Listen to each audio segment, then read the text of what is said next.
Hey guys, so 1.5 just dropped in NA for Aion Classic, and it comes with a lot of changes. Unfortunately, right now we don't have the NA patch notes, but you guys know me, that's not going to stop me. I did some digging. I have the Korean patch notes for when Korea got 1.5 on their classic servers. And it looks like the changes are the exact same for here in NA, that they just copied and pasted. And I will warn you, there are some quests that are bugged right now. There's several quests that when you're talking to NPCs, it appears in Korean. However, you're still able to complete those quests if you know what those quests are. But I'm not going to get into those on this video.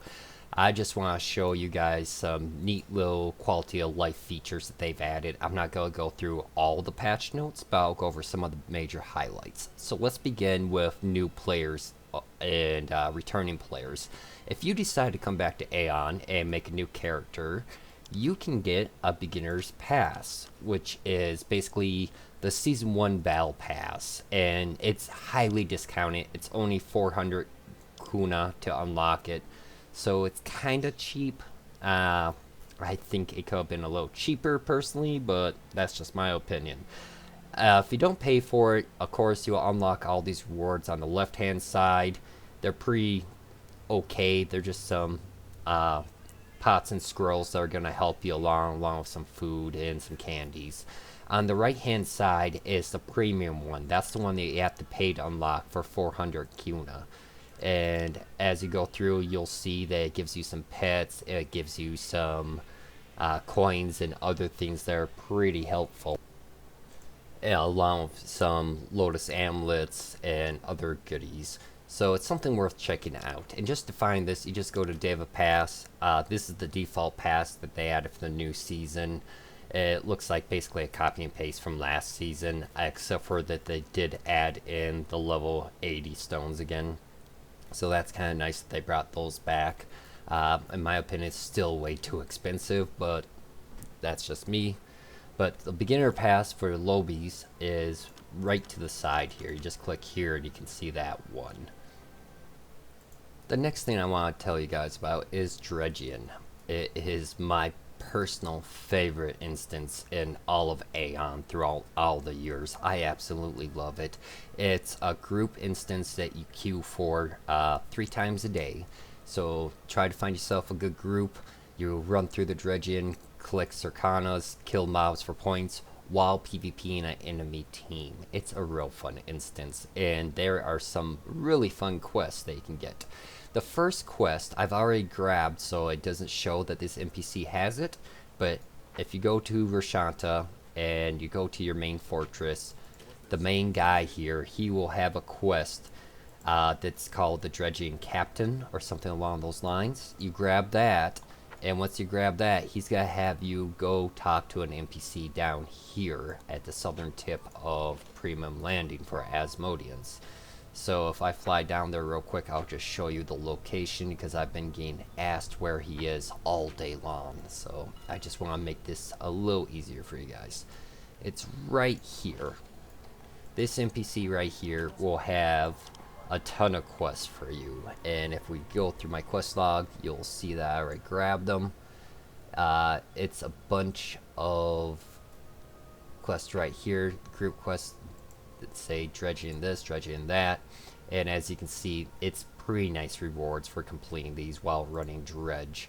So you can get quite a few things from here, a lot of AP from it, along with I believe there are quests for food and beverage, gold medals. There's one for a silver medal, and they're all repeatable, so these are great. Another thing I want to address is they did some quality of life changes to the game. One of these changes that I personally like, if you're a solo player, is you can now mark things without being in a group.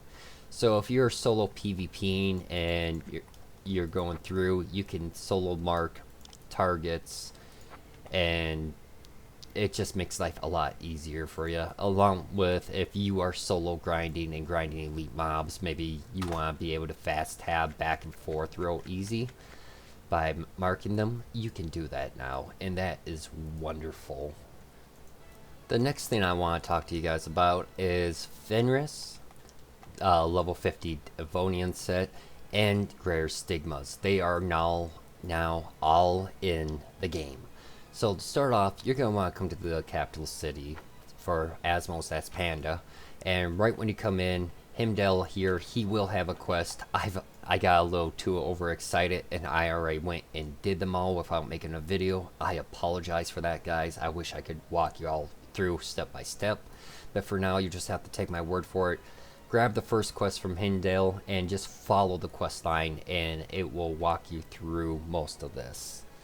Another thing you need to do is we have new campaigns. Before you can start the Fenris quest, you need to complete these new campaigns, which require you to run Adma and Steel Rake, and the last one is, let me just double check here, Dark Poeta.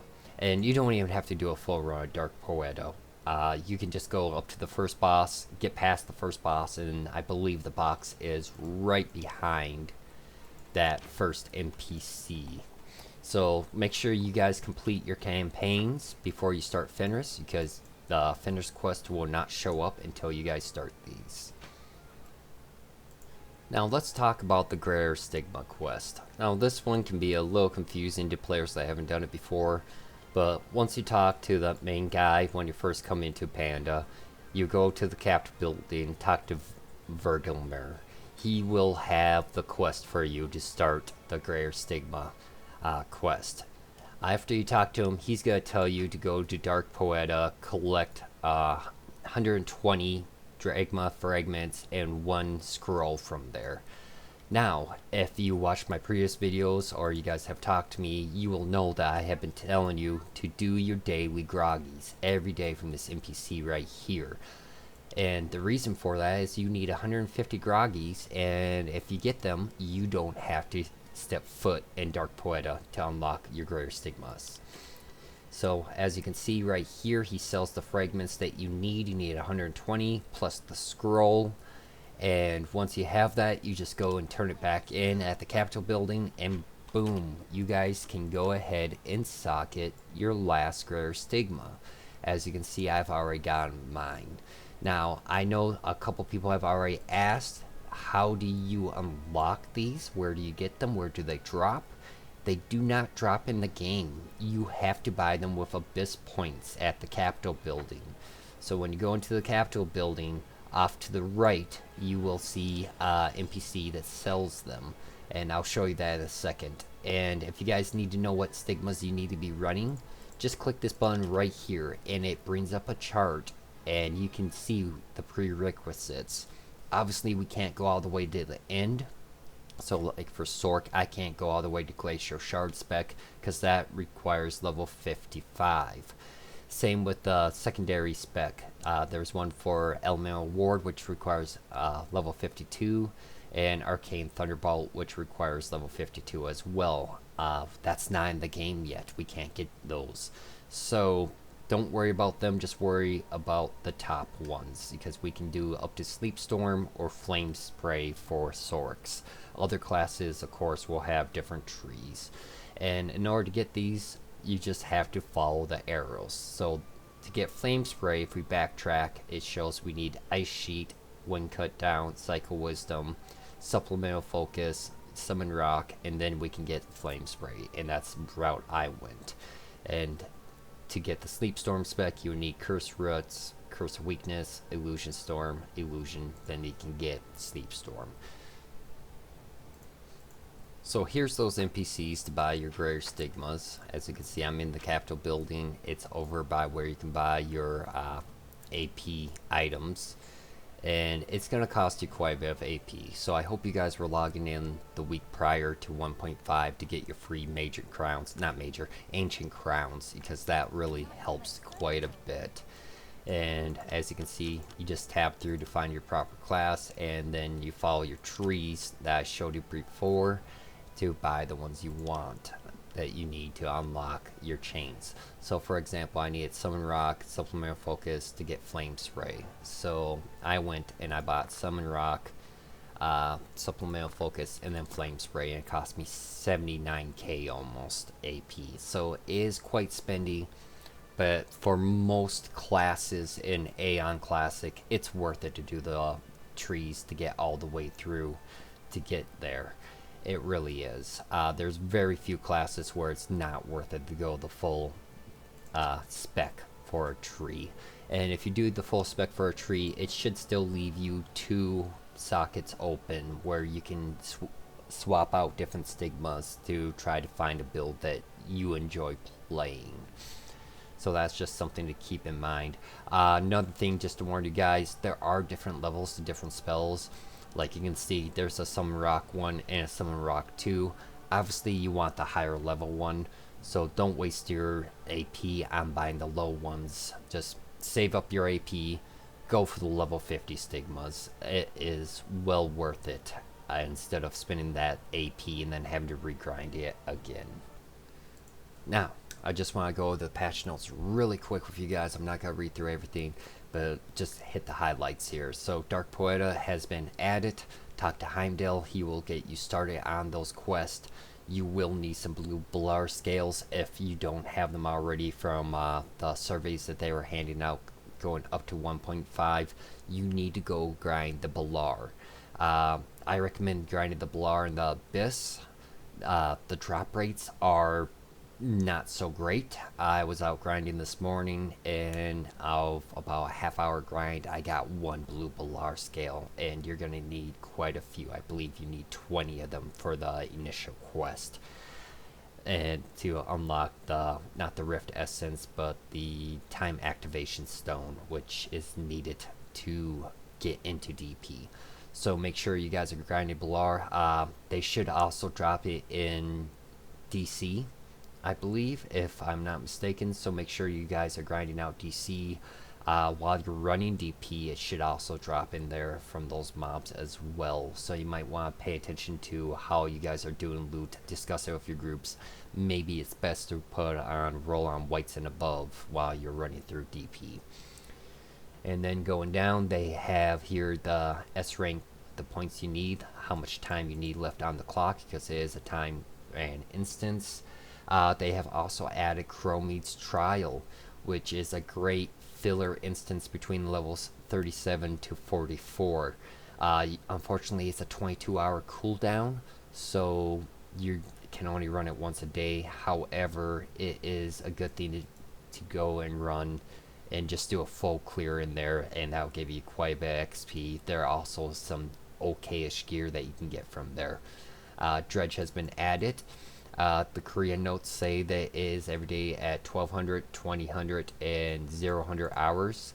That just depends on the time zone that we are basing this off of. I'm not sure if they're using Central, Eastern, Western, or what time zone we are using.